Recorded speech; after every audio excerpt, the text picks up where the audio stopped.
Tonight's presentation, Digital Storytelling, the Art and Sound of Sound and Motion of Photography, is presented by Cheryl Dimmer. As a CBS News video journalist, Cheryl would capture the stories within the motion of every day and share the stories with a worldwide audience. Today, that same deep attention and reverence for following the thread to where the meaning lives and where the spirit shines infuses her photography and digital storytelling. For several years, she enjoyed her career in higher education as a teaching professor and associate director of education innovation.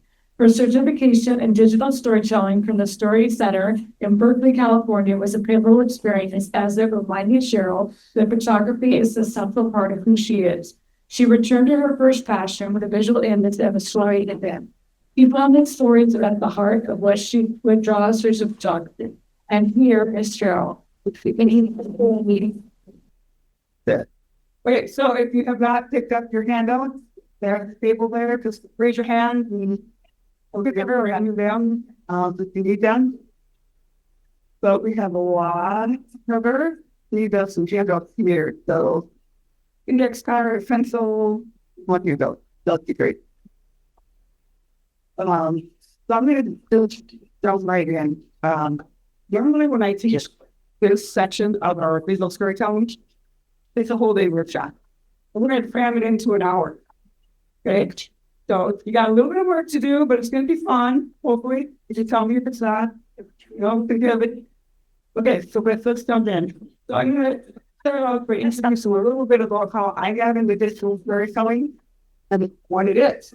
And so there's a lot of ways that you can do digital storytelling. And so, as Heidi mentioned, my first career was in CBS. And I was a video journalist. And being a video journalist, you have to be very objective to all the kinds of stories. Like, I could never bring myself into a story. I could never talk about my own experience in that story because it's news. And so that's very different from what we're going to do today. Okay, today are personal stories. And then my second career in higher education, again, this is where I really got the opportunity to put story in the practice. And then I branched off from there. But in education and innovation, I was constantly to engage students in their brain. And everybody taught anything, that's our last answers. So what I did was I wrote a grant that was funded for $300,000 and the interpret matched that funding. So what I was able to do with that is create a digital storytelling workshop for all 15 campuses across the state. And then at the end of that year, we had a video sponsor and 2 people from every campus came to be stumbled. And the focus was on faculty telling stories so that it kind of humanized the classroom. And students telling stories instead of writing an essay, perhaps they had stories to create this story. And they absolutely loved it. They loved to create these digital stories. And so that gave me the opportunity to work with some of the leaders in digital storytelling. Our class, I didn't really actually work with him, but I got to meet him and have a conversation. Joel Lamper, he's the executive director of this entire Story Center in Berkeley. He is an awesome person, and pretty much my mentor. And then Roger Shank, he focuses on K-12, and Liz Esteban, she's in higher education. So we'll see some of the stories that I work with them. Like, so what does all this have to do with photography, right? All right. So I'm going to show you a story. This was from a professor that she teaches biology. And I want you to think about this question as you're watching it. And then somebody can answer it after you watch it. Okay? Here you go. Let's see if it works. What do bees see when they visit a flower? I know now, but I've not always known. When I entered college, I intended to take the route of animal systems and formaldehyde frog dissections. And like most, for me, a walk in the woods was full of green trees, colorful flowers, rocky trails, and occasional animal sightings. I was unaware of the hidden microscopic world around me. My first love was the moss peristome, the delicate, intricately ornamented, twisting teeth that control spore release from the moss capsule. A structure so small that a microscope is needed to see their very existence. But I know that they are there. I know to look. I've learned the technical names for the structures that a bee sees: the brightly colored petals surrounding pollen-laden anthers atop delicate filaments, and the pestle-shaped gynecium that contains the ovules or the future seeds. But to a bee, a flower is a landing platform perched on the lip of a throat-like tunnel of petals, at the back of which lies the nectar reward. And at the mouth of the tunnel, upturned filaments support anthers overloaded with spiky gumballs that stick to its silky body. An annoyance often removed at the next flower. Different bees see different things in their world. A bee that lands on a milkweed plant finds a soft, fruity scent, nectar hidden beneath a crown and corona, and golden brown saddlebags of pollen that become hooked to its legs to carry to the next flower. But I am not a bee. I am big. Why do I care about things I don't see? Unless I look, I don't see the tiny clusters of male flowers hanging from an oak branch in the spring. Nor do I see the stout, erect female flowers patiently waiting for a rare pollen grain to float by. But I do notice the squirrels that eat the acorns produced from the gynecia in those tiny, proud female flowers. Unless I look, I don't see the 5 star-like petals and cone of tightly oppressed anthers in deadly nightshade that allow me to identify all nightshade relatives and to know that this plant may be poisonous. Unless I look, I don't see the majestic clusters of flowers, each with orange landing guides for the bees that pollinate and help create the famous plant symbol of the Ohio State Buckeyes. I learned to look at the world like a bee. Now I see. Do you?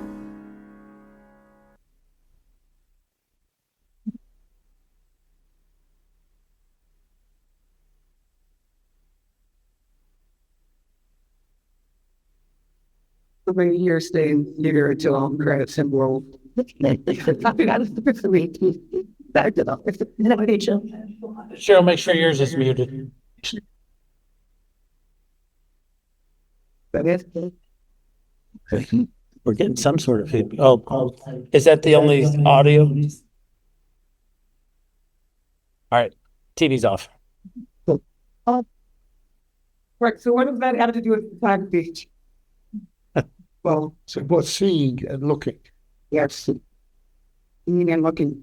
And that's what she wanted.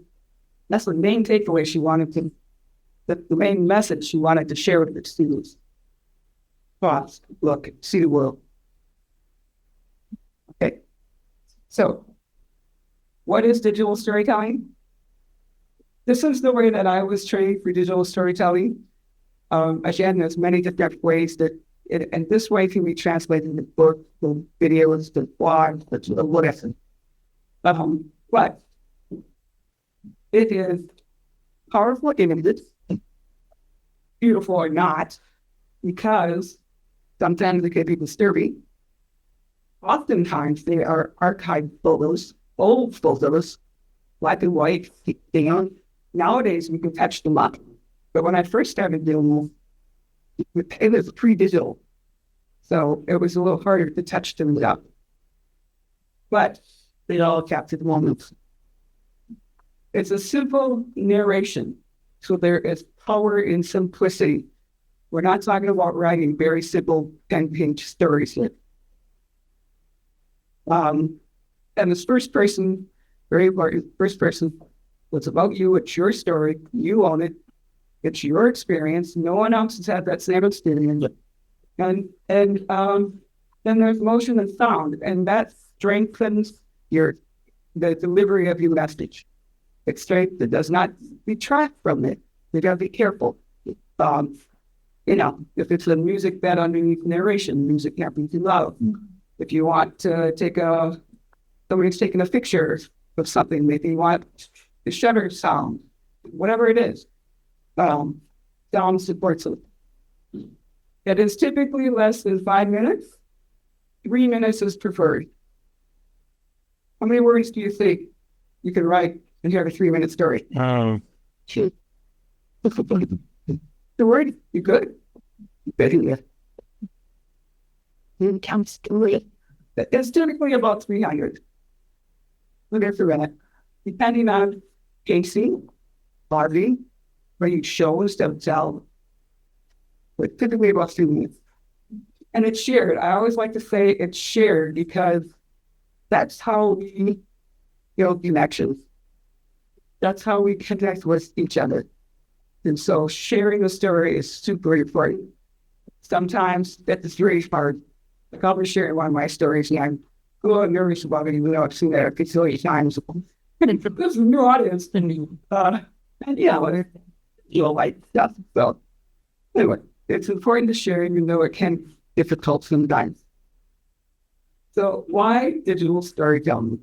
Okay, so according to Stephen Soderbergh, we people are a species that's wired to tell stories, let's relate stories. That's how we make sense of things. That's how we learn.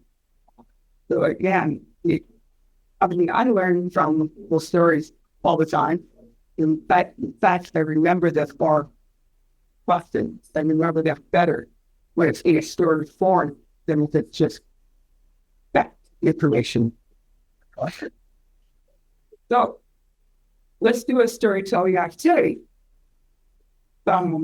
Usually when I say let's write a story, these stories just kind of illustrate everybody's face like it's a great story. So what I have here, these are called story cubes. As of 2 days ago, I was going to show them to you on my iPhone app, but they discontinued the app. But there's similar apps like it.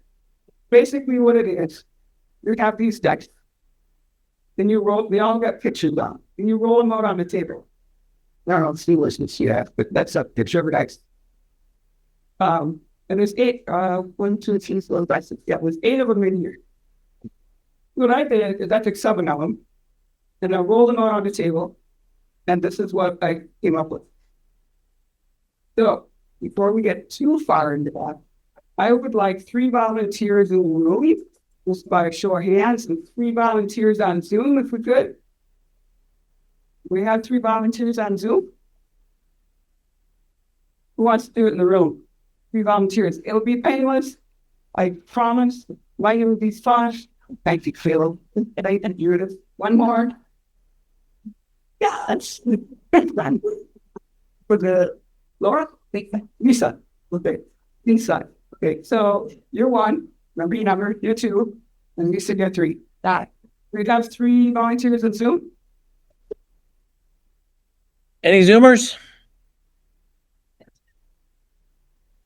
I'll volunteer. All right, Don Purdy. Number 1 on Zoom. Another one? I'm good. Anyone else? Okay. I'm taking a risk. Anybody else in the room? No, 2. Okay. Oh, Stephanie. Kurt. I know. I'm Sure. Okay. So, Stephanie, we're going to say that you're number 2 on Zoom. We'll just start with that area Zoom. And Kurt, you're going to be number 3 in Zoom. I'm number 3, huh? Right? Okay. 3. Who was number 1 on Zoom? Don, you're number 1. Okay. I'm number 1 on. Okay, so here we go. I'm going to pick a dice. I'm going to get all this about presentation on there. I'm going to pick a dice and I'm going to start a story. Okay? You can say just a few words or you can say a full sentence, but no more than a full sentence. Okay? So when I kick us off, we're going to have number 1 in the room.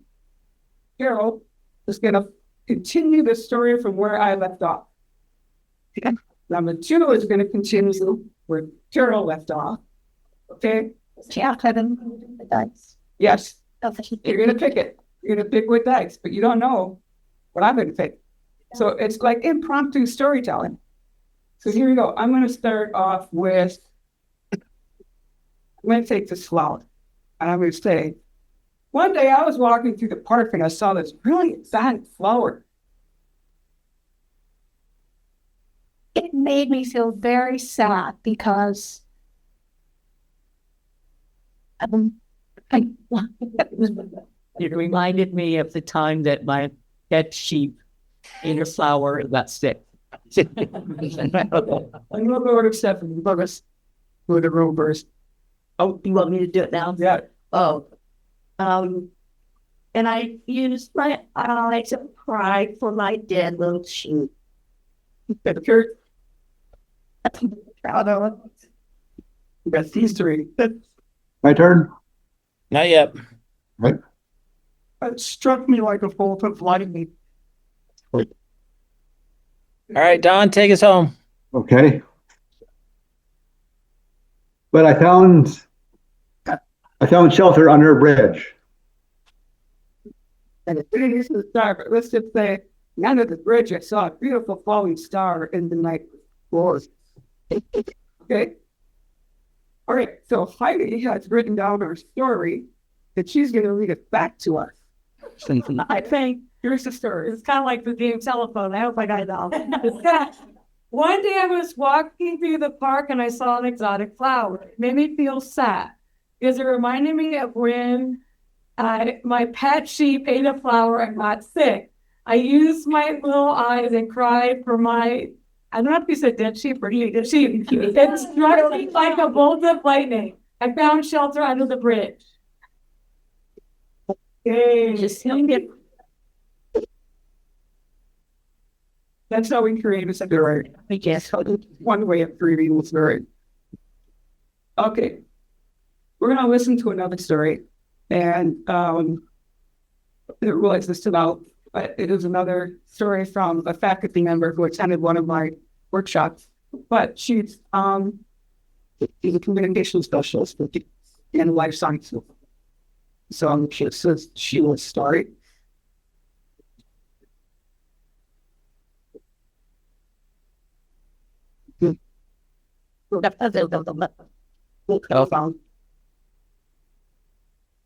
Demands that I linger, get closer. Mine off your words. No, you can't. You have to leave your audio on. Right, it has to be on. Then we keep it. Again? There's no audio. Start. My camera was always a passport out of myself and my shyness. A camera demands that I linger, get closer, and ask that liberating question, what if I go there? I was part of the 1970s Watergate generation of journalism students who believed that news could change the world, or at least presidents, and that women belonged in photojournalism, even if I was accidentally arrested during a memorial for the 4 students killed at Kent State in 1970. I was bailed out, of course, by the First Amendment and our constitutional right for the people to peaceably assemble. My generation helped answer the question, can a woman shoot sports, cover spot news, with hard-won answers like, yes, I think, I hope, and finally, of course we can. Before the internet, black and white film was the choice of documentary photographers. I loved the silvery shades and crisp boundaries. For me, the world was easier to see in black and white. But recently, I found myself in unknown territory, Islamic West Africa, struggling with a video camera, a digital still camera, a tripod, and way too many microphones. But I also found myself following Africa's strong equatorial sunlight and colors. My black and white thinking changed. No matter how poor, young, or old, the women of Senegal express color with individual exuberance. It's central to who they are and how they see the world. Senegal taught me that phototechnology will change, but not human values.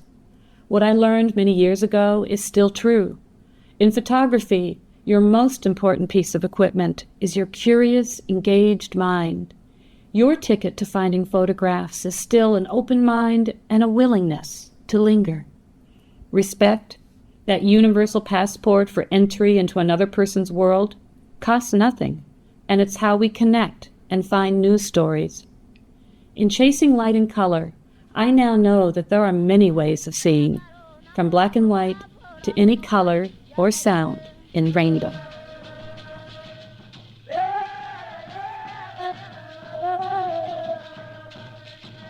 Satu orang damso, satu orang tinggal di Bukonza, satu orang tinggal di Bukonza, kanggal tidak kanggal nanti terawat. Are you in the credits? Oh, shit. Okay, any thoughts about that start? Did anything stand out for you?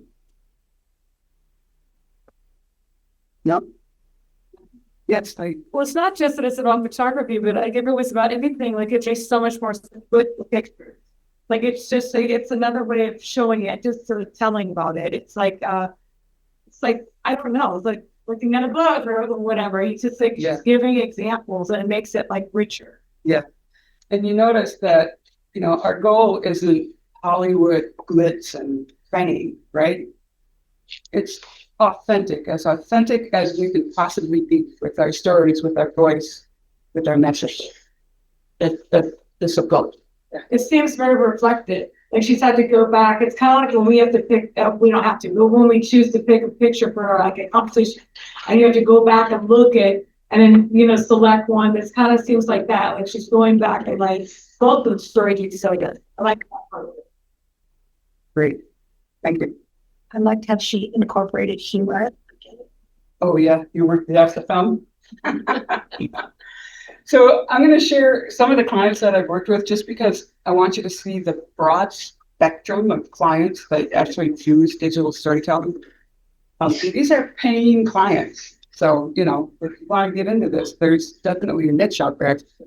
Deloitte Consulting, work with their consultants on helping them identify their value proposition to the company so that the clients can see and hear the message of why should they hire a consultant from Deloitte. Okay, so there's about 30 consultants in that session. The Tong family, I love this one. They produced this, by the way, everybody produces their own story. I don't produce them. I teach them how to produce. The Tong family, they knew that their father was aging.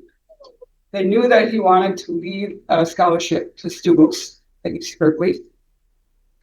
And so they created this digital story so that now, whenever a student gets the Tong scholarship, they also get the digital story of the man behind grant. So that was pretty neat.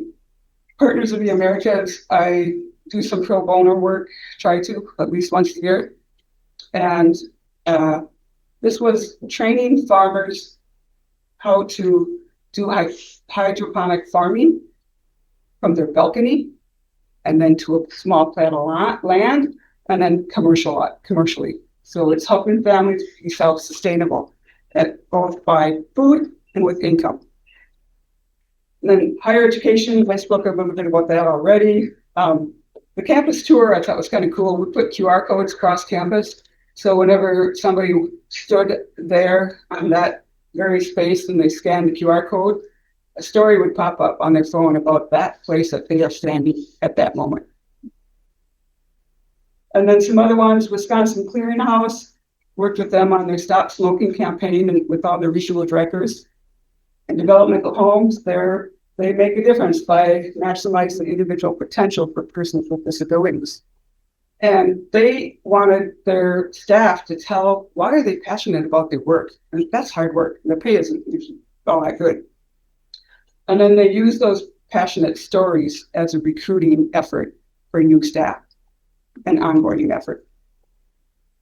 And then the 3-day workshops that I offered, they're like with a nonprofit organization, a business, an individual. I'll be showing you a family keepsake. And sometimes they're about personal healing. So it's kind of like all over the map in terms of who's using digital stories. And to be a person is to have a story to tell. Well, so everybody here is a person, last I checked. So everybody's got a story, right? We just got to find which one you want to tell. So here it is. We're going to use your index card and we're going to write a story. Okay. How many kind of got a knot in their stuff? Right. Okay. I'll try. It'll be painless. I'm going to show you on the next screen some prompts. Pick one and just write about it. Just write. Don't like self-edit. Don't erase and write something. Just write for 7 minutes. Just write. Don't edit yourself. So pick one of the prompts and we'll do it for 7 minutes. And you don't have to share, so don't let that inhibit what you write about. Okay? Just write. And here's your prompts. Tell me about a mentor or hero in your life. Tell me about a time when you were scared.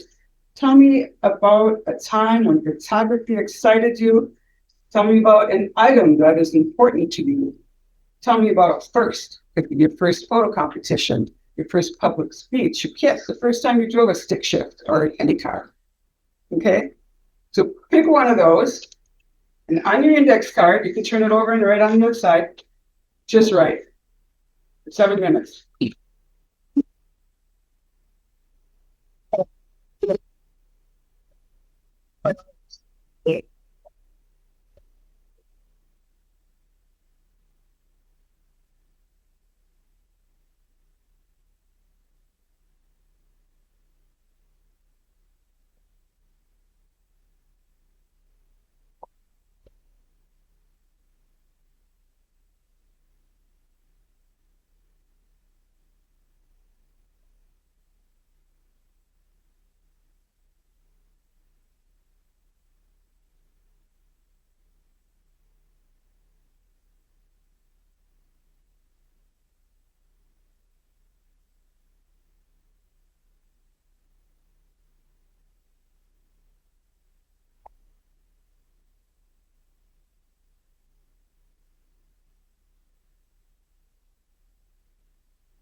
Daryl, are we supposed to write bullets, yeah, or are we supposed to write, a continuous like short story?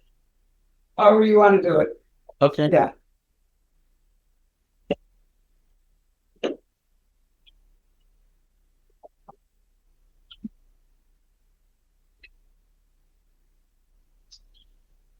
Rick, you can write about the first time you went to Iceland.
Okay.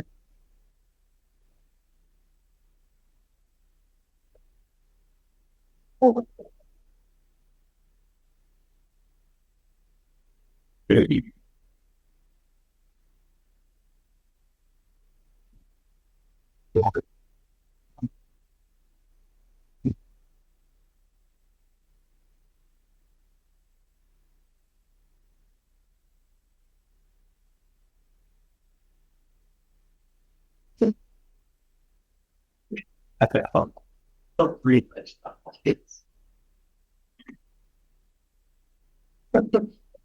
Well, what do you want to make it? Like you were.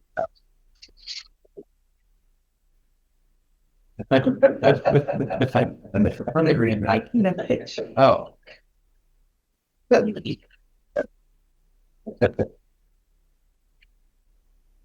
See, what?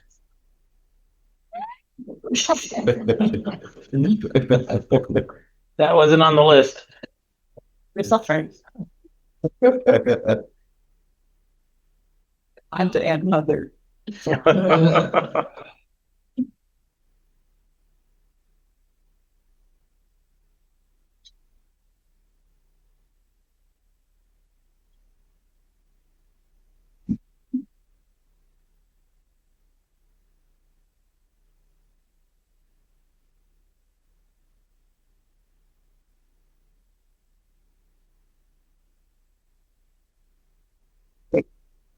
It's time. So go ahead and just put your pencils down. So we're going to talk a little bit about story structure. You need to come back to these stories in quick. Before I do that, I know I said that we're not going to share, and we're not. But is there one person who would be brave enough to share your story? Oh, I'll share mine. she is excited to tell our story. Making up for that. Okay, we'll do one on Zoom too. I chose a hero in my life. And so in my life, I chose my dad as my hero because he grew up during a very dangerous time in a very dangerous place. His mom, who was my grandmother, was a strong woman and knew the dangers her sons faced. So she set them away when they were young, even though it broke her heart. My dad joined the army and fought in Korea and Vietnam twice. Although he fought for his country, he was always seen as less than, not worthy. But he stood tall and strong and taught us to do the same. The biggest lesson he taught us was that it was okay to be scared, but in that fear, we must find our strength and courage. Wow. Wait. That's beautiful. Somebody on Zoom said they'd share. Yes, ready? Yeah. A time when photography excited me. I went on a backpacking trip in Yosemite to Young's Lake. My camera batteries were dead, so I borrowed a point and shoot camera from a friend who told me that the camera's batteries were almost dead. But all I needed was one picture. After I composed and took the shot, a thrill of excitement flowed through my body because I knew it was a good shot. I was excited again when the picture won first place in a photo contest. Excellent. Nice. Yeah, very nice. So here's the thing, on your index cards, if you wrote from front to back, you just wrote a 3-minute story. Okay? Again, depending on your facing and your pictures, how long your pictures linger. But basically, one index card this size, front to back, is about a 3-minute story. So you're halfway through the process. You've already written a story. I know we got more who want to volunteer, and if we have time at the end, we'll hear more stories, because that's my favorite part. Okay, so we probably have all seen this, right? You got a beginning, a middle, and an end. And the two stories we heard, I could definitely hear the beginning, the middle, and an end. If we want to get a little more complicated, there's something called the dramatic arc. And in just a second, we'll have a handout on this, so you don't have to write it all down. But this is sometimes called Freytag's triangle or the dramatic arc. How many have seen this before? Okay, excellent. About 3, 2. So with the expositions, That's the introduction. Who's in your story? Stephanie, it was her father. Where does this take place? It's information, introductory information about your story. Something happens and then there's an inciting moment. And that's the first time we recognize as a storyteller and listener that something has happened. And then there's rising action. And it's a series of events that kind of complicates the situation. Okay? Stephanie's dad went off to war. Who shared on Zoom, Bruce? Don? Don? Don Purdy? Don. Okay, for Don, his camera batteries went dead. Okay, climax. This is where you have to make your decision. If you want to resolve, you have to make a decision of some sort. And following action, how are you going to make that decision? You get all kinds of questions to consider in order to get to a resolve. And then there's a resolve. And then the denouement is kind of like wrapping up the story, like the significant message of your story. Some people leave off the denouement, and that's fine. But I kind of like the denouement. It can be poetic. And that would be like Stephanie's father's. Can't think of exactly how we put it, but what he taught the kids. Yes. As far as yes. Or in the B video, her last statement was something like, "Now I see, do you?" Yeah. Something very simple like that. So we have this as a handout for you. And Zoomers, you should be able to get this handout also. You just take one and pass it along.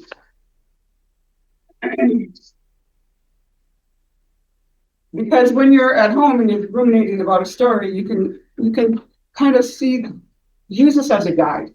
It's not like, oh, I have to do this and I have to do that and I have to do this.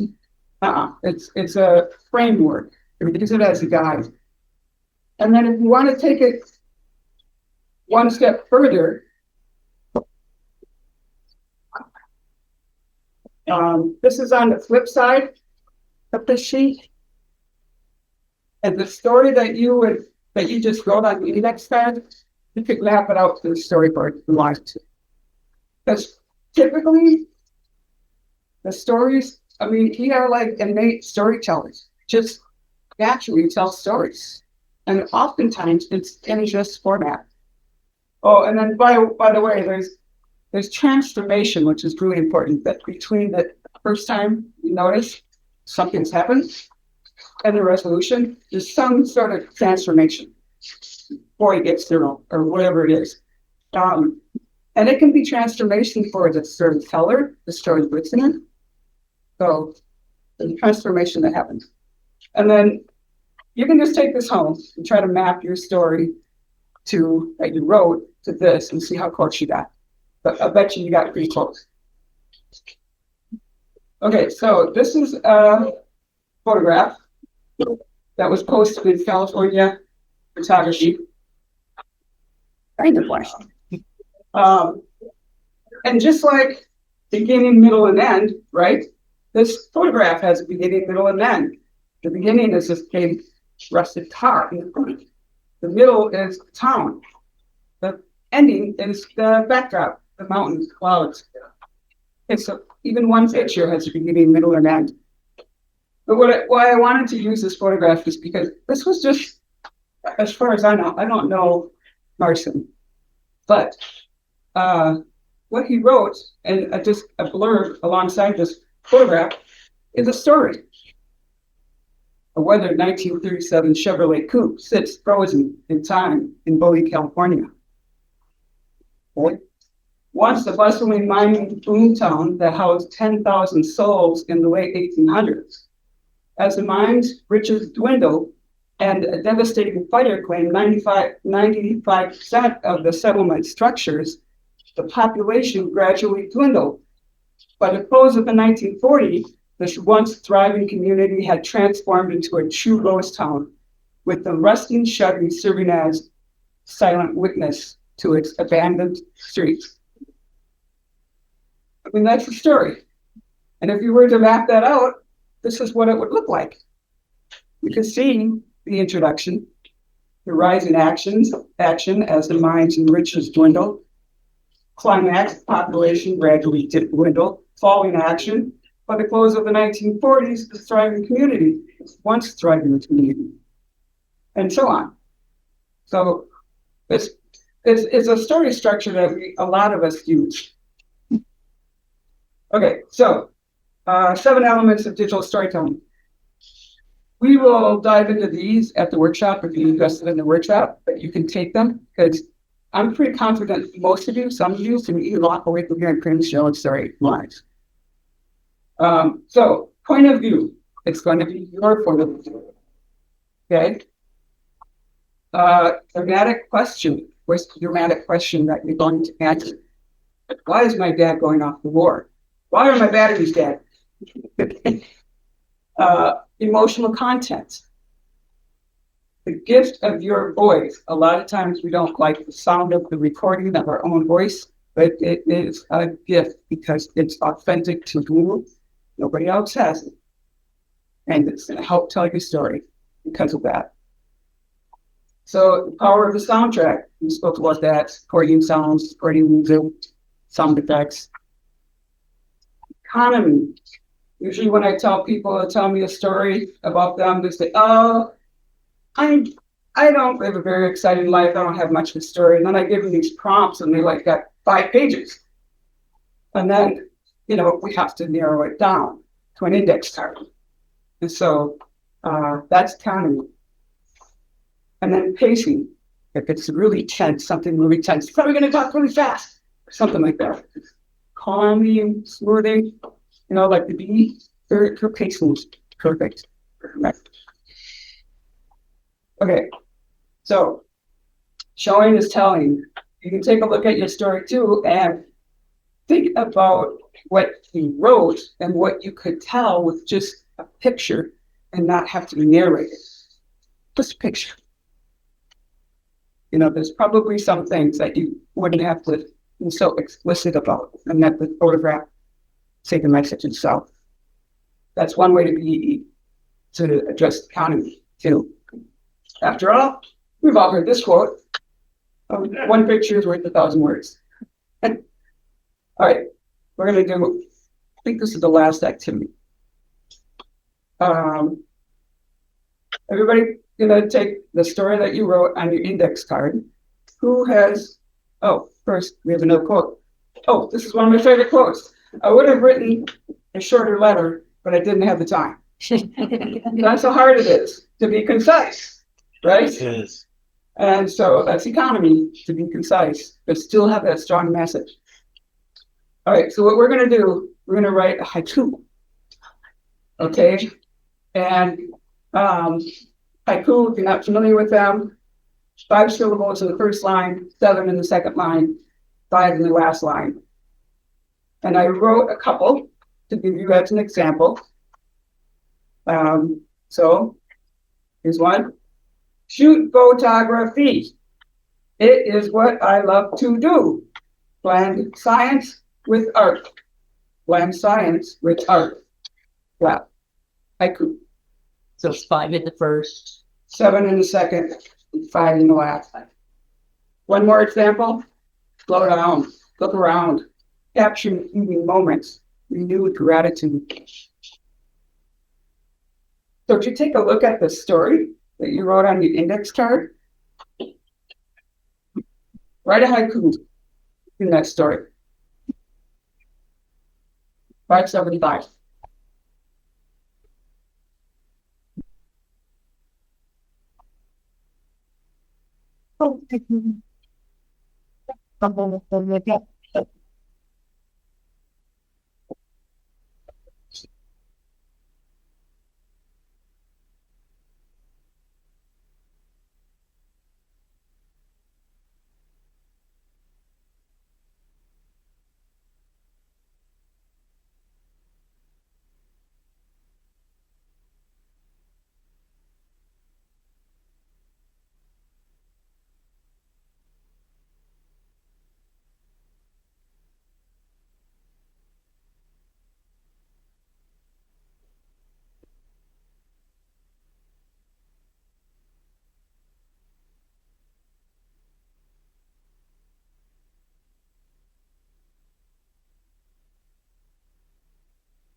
Okay, so you probably need more time because, after all, you would have written me a longer haiku if you had the time.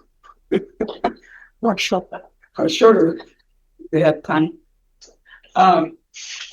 So does anybody want to share their haiku?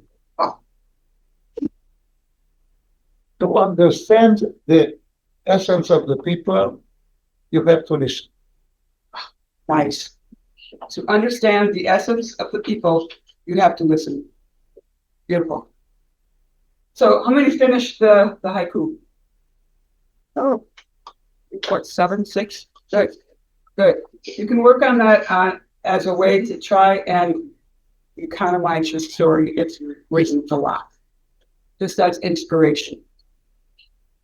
And then, like Paul's haiku, we could use that and create a digital haiku. Right? All right, so let's talk a little bit about the tools that's used for digital storytelling. My motto is keep it simple and use what you have. Okay? Don't have to go out and buy stuff. If you have a Mac, this is what I use. I use iMovie, or you can use DaVinci and GarageBand for music. There's all kinds of free apps too that I'll show you in a minute. If you use a PC, I'm not a PC user, so if anybody else knows of other softwares, shout them out. But DaVinci is cross-platform, so you can use that also. And it's very similar to iMovie. They're very similar. And those are free. And then other free applications. So story editing, Animoto, you're going to be restricted. Like you don't have freedom to play around with the story much. You kind of drag and drop things. Audacity for audio recording. Is that iMovie or iMovie? iMovie, thank you. Okay, iMovie. That's Audacity for audio recording, YouTube music, you can get free music off YouTube. Ben Sound, you can get free music. Creative Commons, they have free images, free video, free sounds, music. But you got to be careful. You got to make sure that they say free copyright or no copyright. Yeah. And then Epic Sound, and that one, it's awesome. But you only get 30 days free trial, and then you have to pay. And then, of course, now we have AI generators. And I will tell you, be careful, be careful, be careful, because these stories are authentic stories from you. But they're pretty cool. ChatGPT, I do highly recommend you use that for script inspiration. Don't let it write it for you, but use it for inspiration. 11 Labs, you can feed that your script. You can give it a sample of your own voice, and it will create the narration for you. Yeah. Although it's gotten really good. It's kind of got good. Yeah. Hey Jen, you can create avatars and audio and video. Cynthia, you can give it a still image, ask it to animate, and it will begin to move. Okay. So there's all kinds of chat or AI generators. Explore them, play with them, see which ones you like. Okay, and then some other ones, some video editing applications. Adobe Premiere Pro. That's going to be lots of whiz bangs, lots of things, lots of choices for you to make and what you want to do with your video. CapCut has become very popular with our youth, our younger generation. Of course, iMovie I mentioned, DaVinci I mentioned, and then Final Cut Pro. Final Cut Pro is still a really good, solid. It's kind of in between an iMovie and DaVinci and Premiere Pro. So CapCut is kind of that middle ground. Final Cut is kind of that middle ground. So this is iMovie. This is what it looks like. And over on the left is your library. You're going to populate that with your pictures. Over to the right of that is, these are my two boys, by the way, Philip and Joseph. This is your screen where you're going to see your video. And All you are doing literally is taking these images and dragging them down to the image timeline in the sequence that you want them.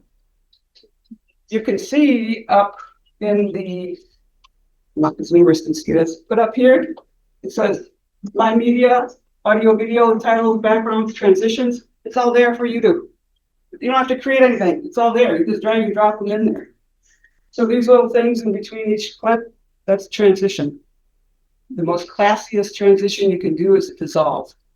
When I taught film production, media production, like things bouncing it. Yeah. One of my first assignment with my students was a competition. You get 1 minute to put in as many transitions that you can, 1 minute, just to get it out of their system.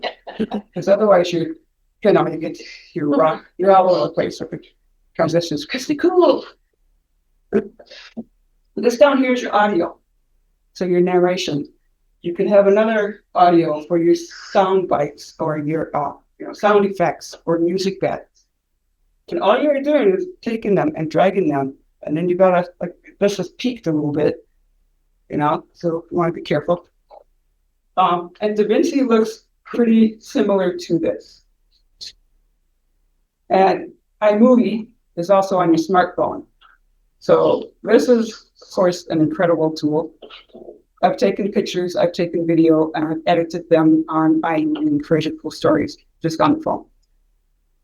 I don't know that I would do that for a client, but for me, it's fine. And like my boys, when they were here visiting, get it on the iPhone, sent them a little digital story. Thank you for visiting.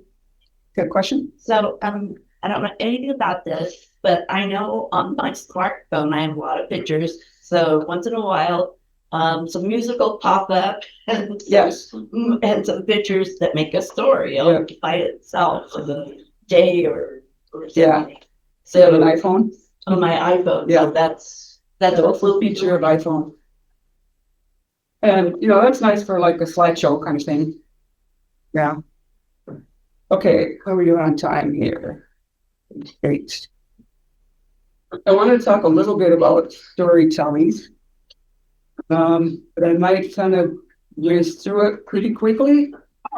But it's very simple. So Bruce wrote a paragraph in last month's issue of Behind the Lens about our friend and RCC member, Dave Card. And I read that paragraph and I was just like, wow, this is a beautiful story. And did you intend to write a story in a paragraph? Nope. See, we're natural storytellers. So this is what he wrote. Dave had a bucket list image of the Queen Mary, one he dreamed of capturing for years. In celebration of National Camera Day, there was an event in Long Beach at the iconic location. While it was hard to see Dave's struggle with his mobility, it all came together. I got to watch him click the shutter and smile wide, knowing he'd finally captured the photo he'd always wanted. What a gift. Made even more special when the Queen Mary reached out and asked to use his photo for their website. That's the story. So if you put that in a storyboard, it would look like this. Just in a Word document, create 5 columns. What's the motion? You're going to fade up from black? What's going to happen at the very first one? And then you're going to see Bruce and Dave. And then the narration starts. Is there text? Can you support the audio? And so on. And so, it's going to dissolve into the next picture. You're going to hear the next line of narration. And so it's very simple. It's kind of time consuming because it takes a lot of thinking, But do a draft, it's not written in stone, and it's going to inspire you to do something that you maybe didn't think of at first. Okay? So what's the process? You'll be here tonight, you want to go create a digital story. What do? You write your first draft. Like on your index card, maybe that's your draft. Maybe that's the story you want to finish. You get feedback. This can be, in a workshop, I do a story circle, and we give each other feedback on our stories. You might want to, run it by your friends, your parents, Anybody. To get feedback and then integrate that and try to get it to 300 words or less. And storyboard your story. Gather your assets, your images, your sound, everything you need to create that story. Then you're going to record your voice narration. And in iMovie and DaVinci, you can just do it right on your computer and even on the iPhone. So you don't need like fancy mics. In fact, I did a test. I did a test on this iPhone, and with my fancy schmancy mic at home, I could not tell the difference. Fancy mic might have had just a little less hiss, but unless you were listening, you wouldn't know. Okay, and then you edit your rough draft, and that's all. That's just taking your pictures out of your library and aligning it to your narration. No effects, no titles, nothing, just align it. And then you do your final draft, and that's where you add your titles, you add your music, and you add the transitions and credits. And then you export it. You send it to an MP4. And then, of course, share it. Okay, and we'll walk through all these steps in the workshop if you're interested in that. So recently, I got to go see Petra McKay. She's a photographer who spent a lot of time in Africa. And she said something that I just thought was awesome. So I wrote it down. And it's a quote that sticks with me. This is what she said. Photography is like having a return ticket to what is otherwise gone.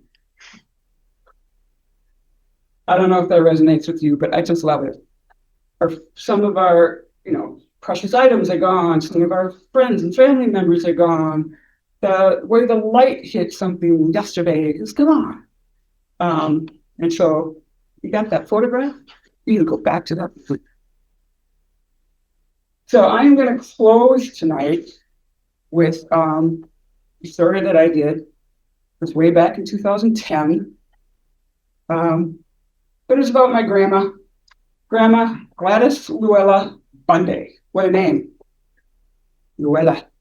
If I had a girl, I would probably named it Luella. But I don't think my 3 boys ever would appreciate having that name. They're named Redlands. So no Luella's not a generation. So what you're going to hear is my time with Grandma, and the song at the end. My grandma wrote this, and my high school best friend performed the song. All right, so let's take a listen.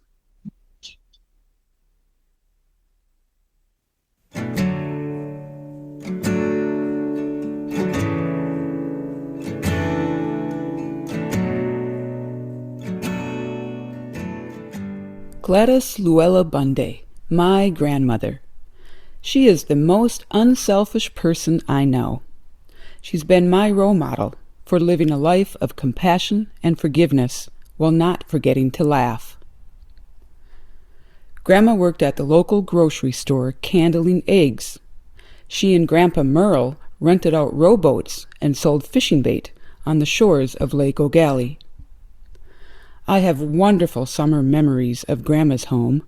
I'd fish all day, dream about fishing all night, and Grandma always had a bowl of bean and bacon soup waiting for me that she warmed on her wood-burning stove. Grandma never had much, but she always gave plenty. In many ways, Grandma is a savior to several of her grandchildren, always giving us a safe place to rest when we needed it most. Grandma taught me how to be comfortable with silence.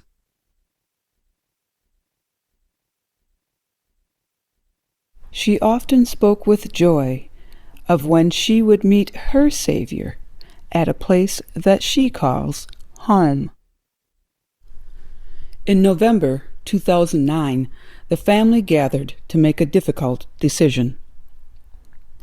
Grandma, at 96, had fallen, and things were not looking good. With the advice of her doctors, Grandma was moved to reflections an end-of-life care unit at the hospital. I started immediately to work on a digital story so that we could have it for the funeral. But then I got busy with work, and time passed, but Grandma didn't. The doctors were amazed, so was family, but mostly we're just grateful for the time. That year we spent Christmas together. I listened as Grandma told me about making snowmen. Oh, we always had to have a snowman. No matter what it looked like. I kept holding off on producing the story, thinking to myself that if I didn't finish it, Grandma would stay with us just a little bit longer. Grandma loved visits with her grandchildren, and I loved my visits with Grandma. What time do you usually go to bed? All times. I never feel like flopping down, I do.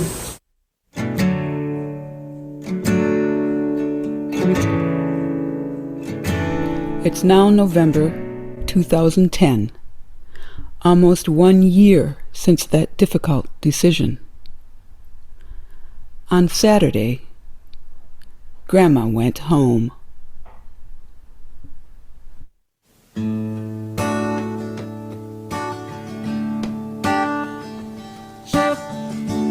When we come to the end of life's journey, the Lord will be waiting with arms open wide and take us to His beautiful home, where He'll always provide.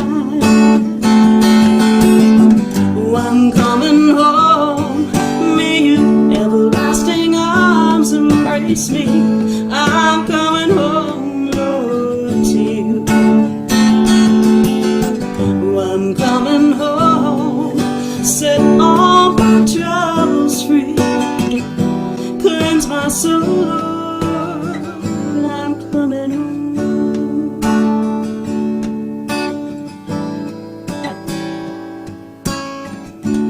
When we live with the Savior forever, in a place that's prepared for His own, our wandering days will be over when we reach His beautiful home. I'm coming home to set all my troubles free, oh, cleanse my soul. I am home.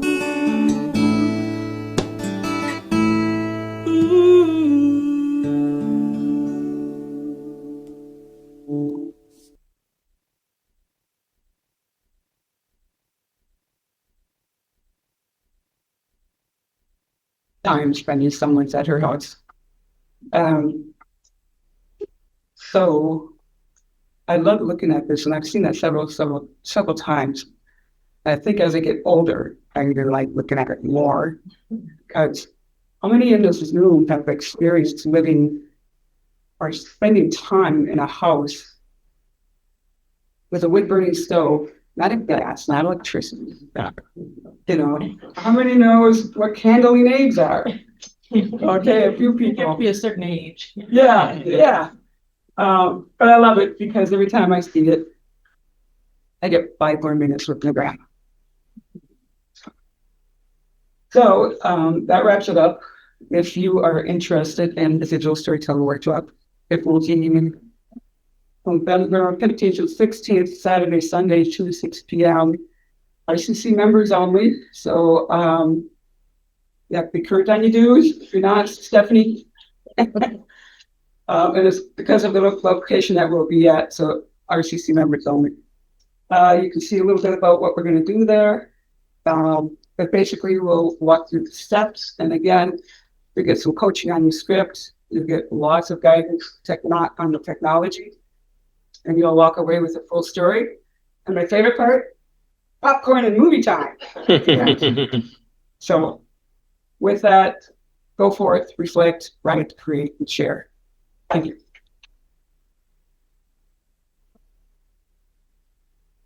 No.